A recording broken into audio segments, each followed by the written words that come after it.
이 말씀에 의지해서 그리스도인으로 사는 법 8번째 계명입니다. 하나님의 것입니다 라는 제목으로 하나님 말씀 함께 나누기 원합니다. 오늘 우리가 이 말씀을 듣기 전에 이렇게 함께 인사하며 나아가기 원합니다. 길쌈교회는 생각이 아니라 삶을 나누는 것입니다. 함께 인사하겠습니다. 길쌈교회는 생각이 아니라 삶을 나누는 것입니다. 아멘. 여러분, 우리가 삶을 나눈다는 것 굉장히 어려워하시는 것 같습니다. 그런데 절대 그렇지 않습니다. 그리스도인들은 삶을 나누는 것이 몸속에 체화가 되어 있습니다. 왜냐하면 여러분들 간증 같은 거 많이 하시잖아요. 그게 삶을 나누는 것과 동일한 것입니다. 내가 받았던 은혜를 나누는 것이기 때문에 어려워하지 마시고 우리의 삶을 통해서 하나님을 참되게 예배하는 우리 목포순복음 중학교 성도님 되시기를 다시 한번 축원을 드립니다.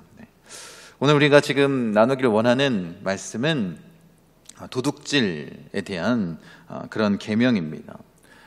성경에서 말하고 있는 이 8번째 계명, 이 10계명을 통해서 우리에게 주신 이 계명은 굉장히 광범위하게 펼쳐져 있습니다. 그리고 세상이 생각하고 있는 그 윤리를 뛰어넘는 것을 지금 그리스도인들에게 주님은 요구하고 계십니다. 그래서 우리가 지금 이 계명을 통해서 우리가 함께 이웃과의 관계에 대한 내용들을 지금 5계명부터 계속해서 나누고 있는데, 특히 살인하지 말라, 간음하지 말라, 도둑질하지 말라, 이 계명이 인간의 기본권을 다루고 있는 계명입니다. 그래서 우리 행동에 관계된 계명으로 우리의 삶에 매우 중요한 계명들을 주님이 말씀하고 계시는 것입니다. 그 중에서 우리가 이 도둑질하지 말라라는 이 계명은 아주 오래전부터 인류가 흔하게 범하였던 그런 죄 중에 하나입니다. 그리고 내가 신앙이 좋은 그리스도인이라면 나는 결코 이 죄를 범하지 않았다라고 말하는 그런 죄 가운데 하나입니다. 그런데 우리가 이 말씀을 연구하고 계속해서 살펴보면 결코 이 죄가 우리에게 만만치 않음을 알 수 있습니다. 제가 궁금한 게 한 가지가 있는데, 언제부터인가 그 목욕탕에 가면 보통 우리 코로나 이전에는 가족들끼리도 찜질방 같은 데 많이 가지 않았습니까? 그럼 남자가 들어갈 때는 그냥 들어가는데 여자가 들어갈 때는 어떻게 해요? 수건을 꼭 2장씩 줍니다. 그 남탕에 들어가면 수건을 마음대로 쓸 수 있는데 여자들은 2장씩만 딱 주는 거예요. 처음에 제가 궁금해서 그 카운터에서 일하시는 분한테 물어봤습니다. 왜 여자는 2장씩 주고 남자는 안 주냐고. 뭐라고 했을까요? 많이 없어진다고. 아마 어쩌면 이 목욕비 안에 수건이 포함되어 있다고 생각해서 가져가셨는지는 모르겠지만 흔하게 우리가 범하는 죄 가운데 하나입니다. 얼마 전에는 카페에 놓여있는 그 빨대나 냅킨을 집어가는 것 때문에 한참 문제가 됐습니다. 이것이 도둑질인가? 아닌가? 여러분, 어쩌면 우리가 아무렇지도 않게 이 죄를 범하고 사는지도 모르겠습니다. 이 계명이, 그래서 우리가 이 8계명이 우리에게 매우 중요하고 또 그리스도인으로서 살아내는데 아주 중요한 것 아니겠습니까? 그래서 우리가 지금 나누고 싶은 것은 무엇이냐면, 그렇다면 성경이 말하고 있는 이 도둑질하지 말라라는 계명의 의미가 무엇인지 마음 가운데 새기고 그에 합당한 삶을 우리가 살아내기를 원합니다. 오늘 그 말씀 안에 담겨져 있는 것을 전체적으로는 다 살펴볼 수 없을지 모르겠지만 그래도 중요한 것을 좀 나누기 원합니다. 먼저 말씀 보세요. 신명기 24장 7절 말씀입니다. 사람이 자기 형제 곧 이스라엘 자손 중 한 사람을 유인하여 종으로 삼거나 판 것이 발견되면 그 유인한 자를 죽일지니 이같이 하여 너희 중에서 악을 제할지니라.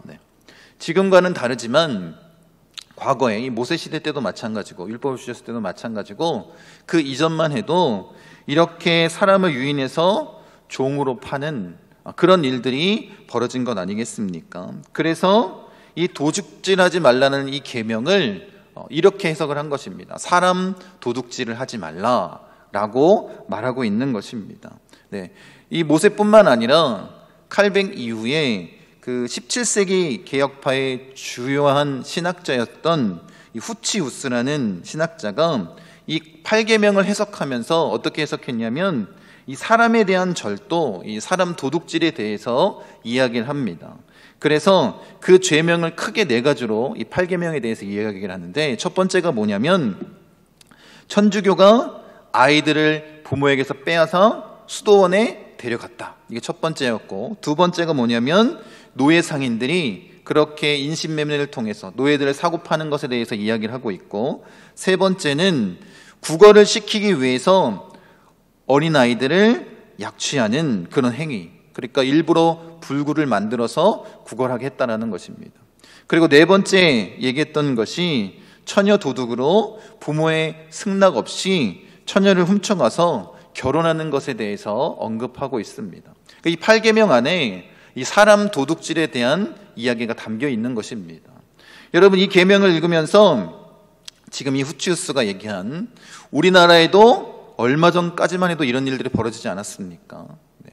사이비 종교에 빠져서 가정이 파탄나고 자녀들이 어떻게 해요? 자녀들을 빼앗기는 그런 일들이 비일비재했습니다. 뿐만 아니라 이 사람 도둑질을 하는 이 인신매매 형태가 현대사회는 어떻게 해요?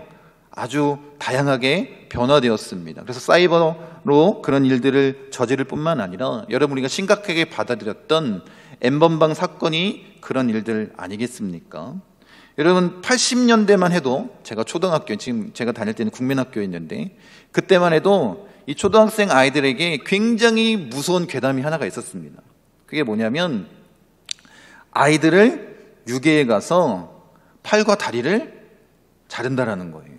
그래서 구걸시키는, 그것이 아주 조직적으로 이루어지는 범죄다라는 뉴스를 듣고 이 아이들, 제가 어렸으니까 굉장히 두려움에 떨었었습니다. 이런 죄악이 얼마 전까지만 해도 우리나라에도 있었다라는 것입니다. 여러분, 이것이 얼마나 심각한 것입니까? 네. 뿐만 아니라 국제사회에서도 이런 일들이 벌어지고 있습니다. 테러를 일으켜서 어떻게 해요? 인질을 잡고 인질값을 요구하고 있지 않습니까? 우리나라와 관련된 이야기는 이 소말리아의 해적들이 인질을 잡고 또 그것을 소탕했던 이야기를 여러분 잘 기억하고 계시지 않습니까?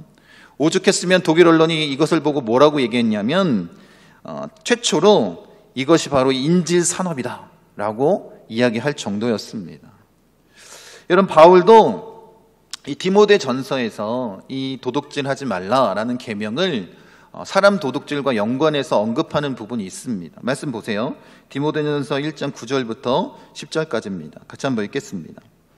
알 것은 이것이니 율법은 옳은 사람을 위하여 세운 것이 아니요 오직 불법한 자와 복종하지 아니하는 자와 경건하지 아니한 자와 죄인과 거룩하지 아니한 자와 망령된 자와 아버지를 죽이는 자와 어머니를 죽이는 자와 살인하는 자며 음행하는 자와 남색하는 자와 인신매매를 하는 자와 거짓말하는 자와 거짓 맹세하는 자와 기타 바른 교훈을 거스르는 자를 위함이니. 지금 바울이 이웃과 관계된 계명에 대해서 언급하면서 일반적인 죄목을 이제 9절에 언급을 합니다. 그리고 나서 9절 하반절부터 10계명, 5계명부터 9계명까지를 이야기를 하고 있는 거예요. 아버지를 죽이는 자와 어머니를 죽이는 자는 5계명에 해당되는 것이고, 살인하는 자는 6계명, 또 음행하는 자와 남색하는 자는 7계명을 언급하는 것이고, 8계명을 도둑질하지 말라라고 언급하는 것이 아니라 뭐라고 얘기하고 있어요? 인신매매하지 말라라고 언급하고 있습니다. 그리고 9계명인 거짓말하는 자와 거짓 맹세하는 자에 대해서 언급하고 있습니다. 그만큼 어떻게 해요? 이 사람 도둑질하는 일들이 과거에는 일어났고 또 지금도 그런 모습들이 나타나는 것 아니겠습니까? 그래서 얼마 전만 해도 스포츠계나 아니면 연예계에서 보면 갑을관계, 아주 심각한 그 무자비한 갑을관계로 그런 계약을 맺고 그렇게 어려움을 주지 않았습니까? 뿐만 아니라 사채업자들은 뭘 받아요? 신체 포기 각서를 받습니다. 열정페이라고 해서 그 젊은이들의 이 청년들의 젊음을 착취합니다. 아름다운 말들, 이 미사여구를 섞어서, 그리고 미성년자들은 미성년자들이 주 대상이긴 하지만 길들이기라는 뜻을 담고 있는 이 그루밍 성범죄가 벌어지고 있습니다. 아예 인격을 말살하는 것 아니겠습니까? 그리고 뿐만 아니라 이 왕따 문제가, 이 학교 폭력 문제가 굉장히 심각하지 않습니까? 그때 당했을 때만 거기서 멈추는 것이 아니라 요즘 연예계 보면 어떤 문제들이 있어요. TV에 나오고 유명해지면 이 학폭과 관련된 그런 폭로들이 일어납니다. 그러면 하루아침에 그 연예인이 쌓아놨던 모든 것이 다 무너지지 않습니까? 왜 그들이 그렇게 폭로하냐면 과거에 겪었던 그 일들이 씻어지지 않고 그 사람들이 나오는 얼굴이나 아니면 그 이야기를 들을 때마다 과거의 일들이 마치 내 눈앞에 춤추는 듯이 보인다라는 거예요. 그래서 그렇게 폭로가 이어지고 결국에는 이런 어려움들이 나타나는 건 아니겠습니까? 인생을 또 인격을 완전히 말살하는 그런 행동으로 나타난 것입니다. 여러분, 그래서 이것이 굉장히 심각한 문제를 야기시키는 건 아닙니까? 우리가 그리스도인이라면 이 부분에 대해서 우리가 확실하게 짚고 넘어가고 또 이것을 지키는 자가 되기를 원합니다. 근데 이 도둑질은 성경에서 이 사람과의 관계될 뿐만 아니라 이 물질과 관계돼요. 아니 어쩌면 우리의 삶의 전반적인 것에 대해서 이야기를 하고 있는지도 모르겠습니다. 한번 보세요. 신명기 25장 15절 16절 말씀입니다. 같이 한번 읽겠습니다.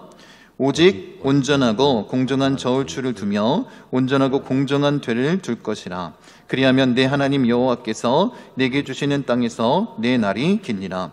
이런 일들을 행하는 모든 자, 악을 행하는 모든 자는 내 하나님 여호와께 가증하니라. 그래서 어떻게 하라는 거예요? 공정한 추를 가지고 그것들을 행하라는 것입니다. 장사를 하게 되거나 아니면 남들과의 관계 가운데 있을 때 이런 올바르게 그것을 취하고 또 그 일들을 행하라는 것 아니겠습니까? 그런데 모세가 이런 율법을 우리에게 주었음에도 불구하고 시간이 지나자 이 죄를 계속해서 이스라엘들이 범하고 있습니다.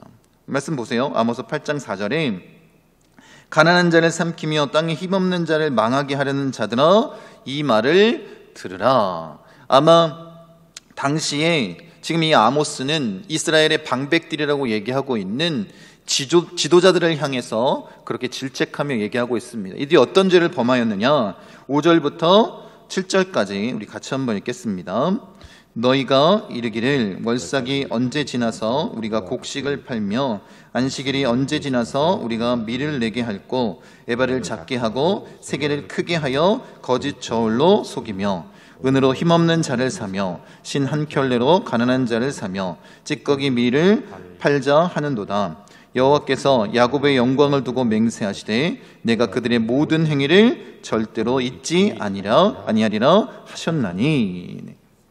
에바를 작게 하고 세계를 크게 하는 것은 지금 우리나라 단위로 말한다면 저울을 속이는 거예요. 저울추를 속이는 그런 일들을 범했다라는 것입니다. 여러분, 그렇게 부정이익을 취해서 이들이 누구에게 그 피해를 고스란히 물게 한 거예요? 가난한 자들, 약한 자들, 그들을 탈취한 것 아니겠습니까? 그래서 에스겔 선지자도 이같이 이야기를 합니다. 에스겔서 45장 9절에 주 여호와께서 이같이 말씀하셨느니라. 이스라엘의 통치자들아 너희에게 만족하니라. 너희는 포악과 겁탈을 제거하여 버리고 정의와 공의를 행하여 내 백성에게 속여 빼앗은 것을 그칠지니라. 주 여호와의 말씀이니라. 이 포악과 겁탈을 행했다는 것은 무엇이냐면 지나치게 세금을 많이 거두는 행동들을 했다라는 것입니다. 국가의 지도자나 이런 힘 있는 자들이 연약한 자들의 물건들을 또 그 몸을 빼앗아 버린 것 아니겠습니까? 이런 악을 계속해서 이스라엘이 하나님의 백성이라는 자들이 범하였던 것입니다.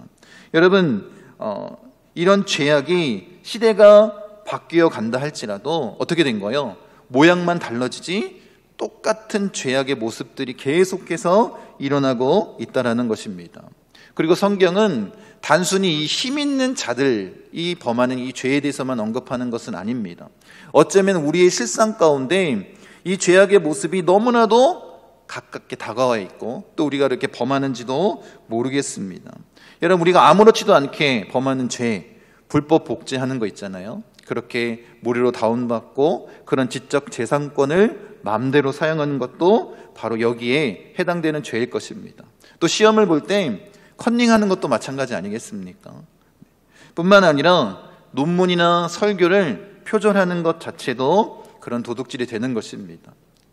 또 사업을 하면서 세금을 포탈하거나 바가지를 씌우는 것도 바로 그런 일들입니다. 일부러 임금을 체불하거나 빌린 돈을 갚지 않거나, 이것도 다양한 이 동일한 그런 죄 아니겠습니까? 또 예전에는 그런 일들도 많지 않았습니까? 직장을 다니는데 특히 공무원들이 그런 일들을 많이 했었는데, 근무를 하지 않은데 그 시간대 가서 뭘 찍고 오는 거예요. 근무했다라고 그렇게 체크하고 도장 찍고 돌아오는 일들이 굉장히 비일비재하게 벌어졌습니다. 아니면 회사의 공적인 물건을 자기 것처럼 사용하는 일들도 일어나지 않았습니까?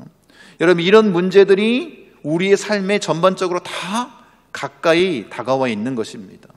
그리고 그것을 좀 더 확대돼서 바라본다면 환경 문제도 마찬가지입니다. 우리가 이런 얘기 많이 하죠. 이 환경은 누구한테 빌려다 쓰는 거예요?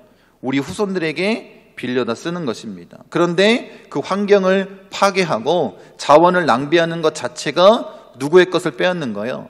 후손의 것을 빼앗는 것 아니겠습니까? 이것도 넓은 의미에서 보면 뭐에 해당하는 거예요? 도둑질에 해당하는 것입니다. 그러니까 그리스도인으로서 이 죄명, 지금 이 8계명을 지키고 사는 것이 그렇게 녹록지 않습니다. 지금 말씀드린 이 내용들을 우리가 종합해 보면 이 8계명을 이렇게 주님이 말씀하시는 것 같습니다. 부당한 방식으로 타인의 것을 나의 것으로 만들지 말라. 그것이 무엇이 되었든지, 사람의 목숨이 되었든 환경이 되었든 물건이 되었든 그 사람의 지적 재산권이 되었든 어떠한 것이 되었든 어떻게 하라는 거예요? 부당하게 남의 것을 내 것으로 만들지 말라라는 것입니다. 여러분, 그래서 종교개혁자인 칼뱅은 기독교 강요에 이 8계명에 대해서 이렇게 얘기합니다. 각자의 것을 각자에게 돌려주는 것이 정당한데, 우리가 이 계명을 잘 지키는 것은 다른 사람이 나에게 해주기를 바라는 대로 나도 다른 사람에게 해주는 것이다 라고 말하고 있습니다.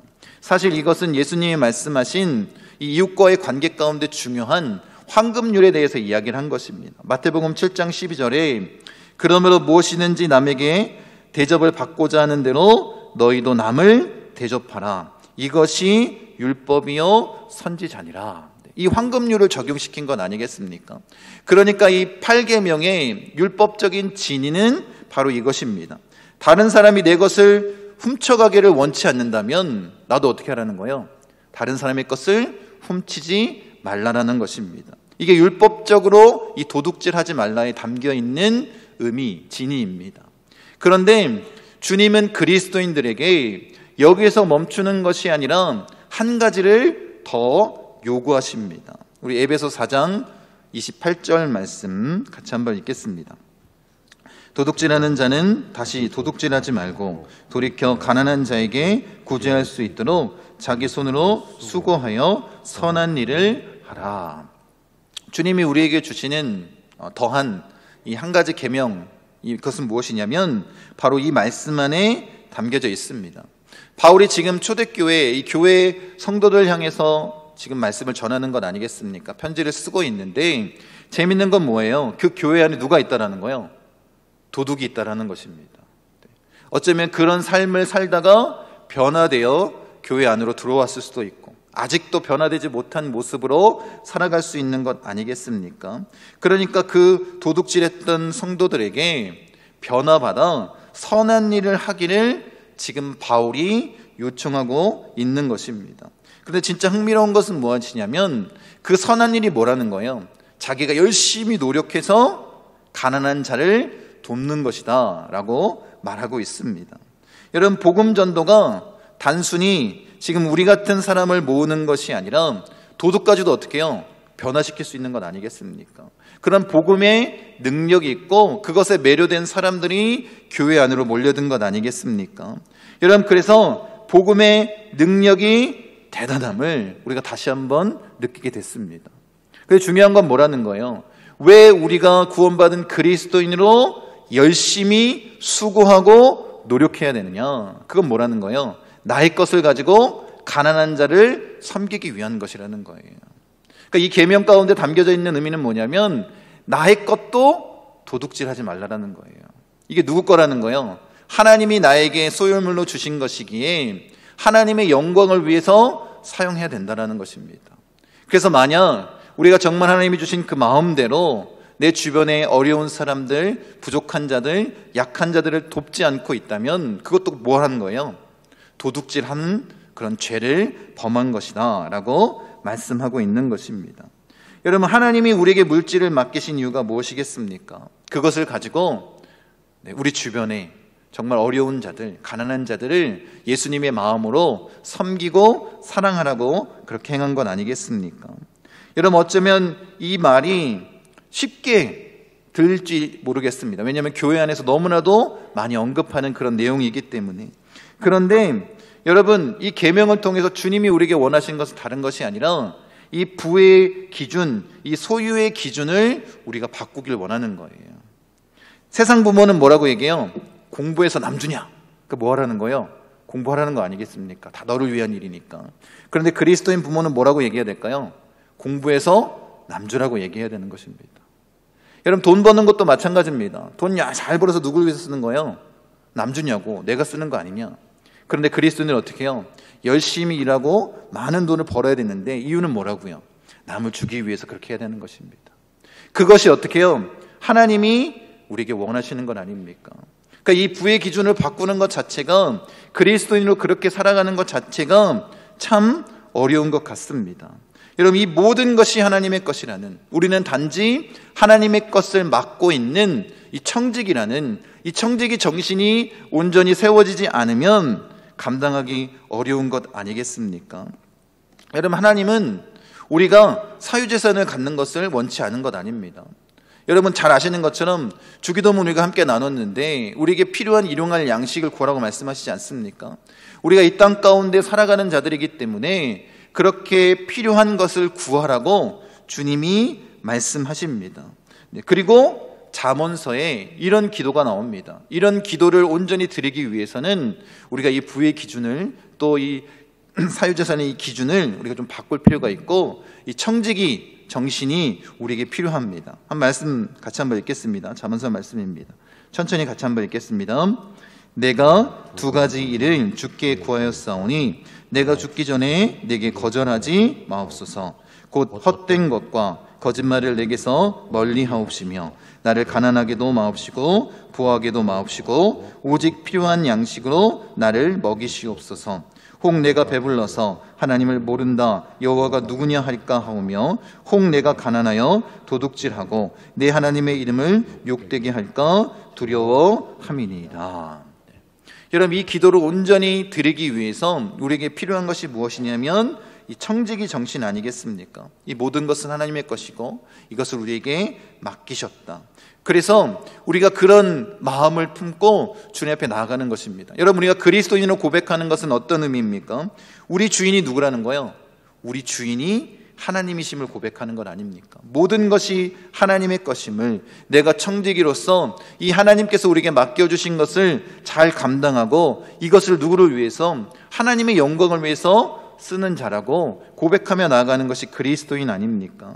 여러분, 하나님이 우리에게 맡기신 것이라는 확신이 없다면 내 것이라고 생각하고 내 마음대로 쓰고 그것을 하나님이 우리에게 주신 선물이나 우리에게 맡겨주신 것이 아니라 내 것이라고 착각하면서 사용할 때 우리가 욕망에 사로잡혀 그렇게 죄를 범하며 살 수밖에 없는 것 아니겠습니까? 여러분, 그러니까 우리 안에 좀 이 마음이 있었으면 좋겠습니다. 하나님 우리에게 주신 것 헤프게 쓰거나 아니면 인색하지 않았으면 좋겠습니다. 여러분, 이게 왜 죄가 되냐면 하나님이 우리에게 맡기신 것을 통해서 어떻게 하길 원하는 거예요? 나를 위해서 사용하는 것이 아니라 다른 사람을 위해서 사용하기 원하는 건 아니겠습니까? 그런데 헤프게 쓰거나 인색하게 쓴다는 것은 누굴 위해서 쓴다는 거예요? 나를 위해서 사용한다는 의미입니다. 그래서 이것이 하나님 앞에 죄가 되는 것 아니겠습니까? 여러분, 그래서 우리가 온전히 청지기로서 이 8번째 계명, 하나님의 것입니다, 이것을 지키길 원합니다. 그래서 바울이 이 청지기 정신을 갖기 위해서 이 방법에 대해서 제시를 하고 있는데, 그것이 뭐냐면 자족하는 것입니다. 말씀 보세요. 빌립보서 4장 11절부터 13절까지 말씀입니다. 내가 궁핍함으로 말하는 것이 아니니라. 어떠한 형편에든지 나는 자족하기를 배웠노니 나는 비천에 처할 줄도 알고 풍부에 처할 줄도 알아. 모든 일 곧 배부름과 배고픔과 풍부와 궁핍에도 처할 줄 아는 일체의 비결을 배웠노라. 내게 능력 주시는 자 안에서 내가 모든 것을 할 수 있느니라. 이렇게 말씀하고 있습니다. 모든 것을 할 수 있는 일체의 비결, 그것이 자족하는 것이고, 이 자족을 어떻게 누릴 수 있다는 거예요? 내게 능력 주시는 자 안에서 이 모든 것을 감당할 수 있다라고 고백하는 것입니다. 여러분, 바울은 이 자족하는 것이 결코 쉬운 일이 아님을 알고 있었습니다. 그래서 이 자족할 수 있는 원칙을 히브리서에는 이렇게 말씀하고 있습니다. 히브리서 13장 5절 같이 한번 읽겠습니다. 돈을 사랑하지 말고 있는 바를 족한 줄로 알아. 그가 친히 말씀하시기를 내가 결코 너희를 버리지 아니하고 너희를 떠나지 아니하리라 하셨느니라. 이렇게 말씀하고 있습니다. 여러분, 그렇게 자족하는 마음을 갖기 위해서 어떻게 하라는 거예요? 다른 것이 아니라 그 비결이 주 안에 있는 거라는 거예요. 하나님이 나를 결코 버리시지 않을 것이고 주님이 나와 함께 하신다는 것, 나를 떠나지 않을 것이라는 그 확신을 갖고 있어야 뭘 할 수 있다는 거예요? 자족할 수 있다는 것입니다. 여러분, 정말로 주님이 주신 그 약속의 말씀을 붙들고 주님과 함께 할 때 내게 능력 주시는 자 안에서만 이 자족할 수 있는 것 아니겠습니까? 이 비결을 말씀해 주고 계신 것입니다. 여러분, 우리가 죄의 습관을 끊으려고 그 죄와 씨름하는 것은 옳은 일이 아닙니다. 계속해서 그 죄 가운데 넘어질 수밖에 없습니다. 이 죄를 극복할 수 있는 방법은 단 한 가지입니다. 분명한 해결책은 그 죄를 묵상하는 것이 아니라 예수님을 바라보는 거예요. 예수님을 사랑하고 예수님을 생각하고 예수님과 교제하고 그 주님과 함께 있을 때 이 죄를 우리가 이길 수 있는 건 아니겠습니까? 자족할 수 있는 비결도 바울이 뭐라고 얘기하는 거예요? 주님 안에 거하라는 거예요. 내게 능력 주시는 자 안에 거하라는 것입니다. 그래서 그리스도인은 어떤 존재라고 얘기하는 거냐면 위의 것을 생각하는 존재라는 거예요. 땅의 것을 생각하고 바라보는 자가 아니라 위의 것을 생각하는 자다라고 말하는 것입니다. 여러분, 이 의미는 뭐냐면 우리가 땅의 것이 필요 없으니 그것은 생각하지 말고 위의 것만 바라보고 살아가는 것 아닙니다. 여러분, 우리가 이 땅 가운데 살아가기에 우리에게 필요한 의식주의 문제를 해결해야 되지 않겠습니까? 여러분, 그런 것들이 당연히 필요하지만 세상의 기준과 차이점이 있는데 그것이 뭐라는 거예요? 우리는 주 안에서 자족할 수 있다는 거예요. 그 마음을 그리스도인이 품어야 된다는 것입니다. 여러분, 바울이 지금 빌립보에 그 편지를 보낼 때 감옥에 갇혀 있는 상황이었습니다. 그리고 어떤 상황이에요?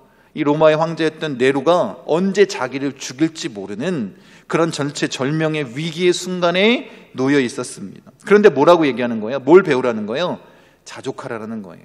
어떤 환경에 처해 있었는지 주님이 함께 하시기에 그런 자족하며 나아가는 삶이 필요하다는 것 아니겠습니까? 그가 무슨 물질의 복을 받고 아니면 좋은 환경 가운데 놓여 있어서 이 편지를 쓴 것이 아니라 어떤 상황인지 우리가 너무나도 잘 알고 있지 않습니까? 그런데 주님과 함께 하니까 이 자족할 수 있음을 이야기하고 있는 것입니다. 이것이 우리의 비결이 되는 것 아니겠습니까? 우리도 그렇게 나아가기 원합니다. 여러분, 타락한 본성을 가진 인간이 자족하는 것은 너무나도 어렵습니다. 절대 만족을 모르고 살아가는 것이 바로 인간들 아니겠습니까? 그런데 그리스도인은 다르다라는 거예요. 왜냐하면 예수 그리스도를 통해서 하나님과의 관계가 깨어지고 회복되어지고 화평을 이루었기 때문에 주 안에서 뭐 할 수 있다고요? 자족할 수 있다라는 것입니다. 여러분, 자족의 은혜가 있으십니까? 내가 좋은 일터가 있고 건강이 좋고 자녀들이 잘 되고 일이 잘 풀려서 만족한다면 이것은 지금 바울이 말하고 있는 자족이 아닙니다. 아직 이 겉으로 드러나는 것에만 의지하는 그 모습을 자족이라고 말하는 거 아닙니다. 오직 예수 그리스도, 그 주님과 함께 동행하며 하나님이 주시는, 예수님만이 주실 수 있는 그 만족함을 누리며 나아가는 것 아니겠습니까? 그러니까 이렇게 고백하는 거예요. 상황과 환경이 어떻든 예수님 한 분만으로 나는 만족합니다. 이런 믿음의 고백을 할 수 있는 그 자족함에 대해서 이야기하는 것 아니겠습니까? 여러분, 우리가 그리스도인이라고, 예수를 믿고 구원받은 자가 되었다고 이것이 하루아침에 이루어지는 것은 결코 아닙니다.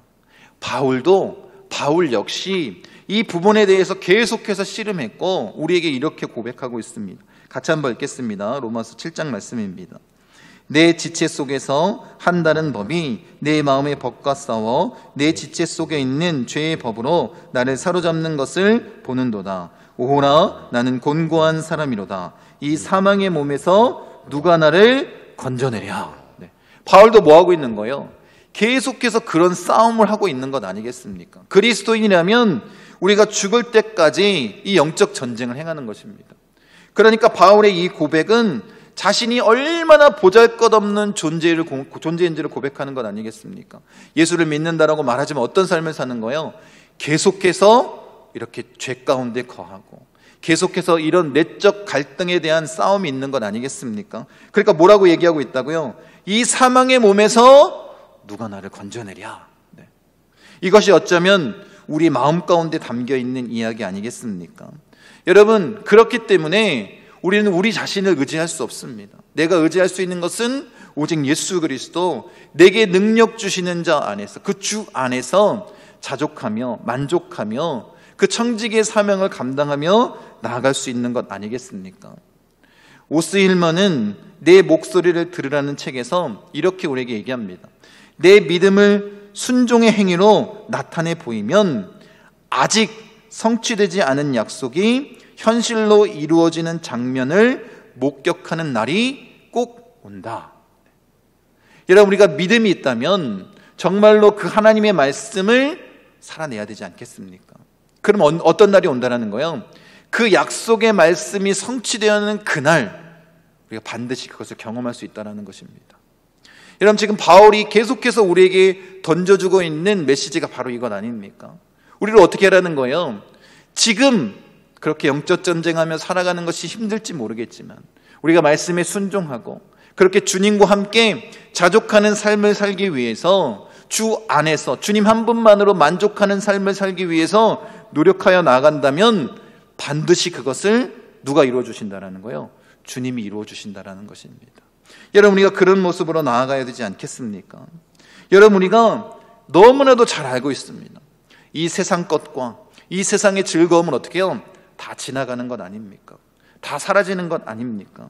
여러분, 우리가 죽을 때 가져갈 수 있는 것이 아무것도 없습니다. 우리 그리스도인에게 남는 것은 뭐예요? 그런 물질이 아니라, 이 땅의 것이 아니라 내가 얼마나 하나님의 영광을 위해서 살았는지 그 흔적이 남는 것 아니겠습니까? 그래서 우리에게 누가 필요하다고요? 예수님이 필요한 거예요. 내가 할 수 없으니 주님과 함께 동행하며 그분과 함께 나아가는 것, 이것이 뭐라는 거예요? 이것이 바로 청지기의 삶을 사는 것입니다. 이렇게 사는 자가 선한 청지기라고 말씀하는 것 아니겠습니까? 여러분, 우리가 예수를 잃는다면 모든 것을 다 잃는 것입니다. 주님이 마가복음 8장 36절에 사람이 만일 온 천하를 얻고도 자기 목숨을 잃으면 무엇이 유익하리요? 이렇게 말씀하지 않습니까? 여러분이 이 세상의 것을 다 소유했다 한들 주님이 여러분의 생명을 가져가시면 아무것도 아니지 않습니까? 무엇이 중요한지를 우리가 알기를 원합니다. 그래서 그리스도인으로 사는 법, 이 8계명, 도둑질하지 말라는 이 계명을 우리가 하나님의 것입니다 라는 제목으로 함께 나누었습니다. 이 의미가 무엇이겠습니까? 여러분, 우리가 이 계명들, 그리스도인으로 사는 법을 통해서 우리가 나누고 집중하기 원하는 것은 다른 것이 아닙니다. 우리가 지금 8계명까지 다 나눴는데 이 그리스도인으로 사는 법의 핵심이 뭐라는 거예요? 주님을 바라보라는 거예요. 여러분의 뜻대로, 여러분의 마음대로, 여러분이 하고 싶은 대로 살아가는 것이 아니라 주님을 바라보라는 것 아니겠습니까? 그렇게 주님의 뜻대로 살아가는 것, 그 분명한 답이 예수 그리스도임을 믿고 예수 그리스도를 붙들고 나아가는 삶을 살라는 것입니다. 여러분, 우리가 그렇게 하나님이 약속하신 말씀을 온전히 성취하는 그 말씀의 능력을 경험하는 자가 되길 원합니다. 여러분, 그렇게 우리가 그리스도인으로서 이 땅 가운데 살아내길 원합니다. 그것이 주님이 원하시는 일이라면 오직 예수 그리스도, 그분 한 분만으로 만족하는 우리 목포순복음 중앙교회 성도님 되시기를 간절히 축원드립니다.